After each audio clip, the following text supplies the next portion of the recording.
Another element to this that I want to mention. I was recently in Minneapolis where I met with a big group of Somali Americans. And I sat down and talked with them, and they shared some of the very same concerns you just did. But they are also on the front lines of trying to protect their children from radicalization. They are on the front lines in Minneapolis of working with law enforcement to make sure that what they see and hear, they report in case there are any problems. We have to protect ourselves in America in a unified way. That means making sure our Muslim friends and neighbors are part of us.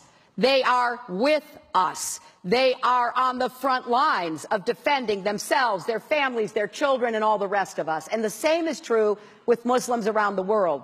We need a coalition that includes Muslim nations to defeat ISIS. And it's pretty hard to figure out how you're going to make a coalition with the very nations you need if you spend your time insulting their religion. So we need to stand up and point out how wrong this is.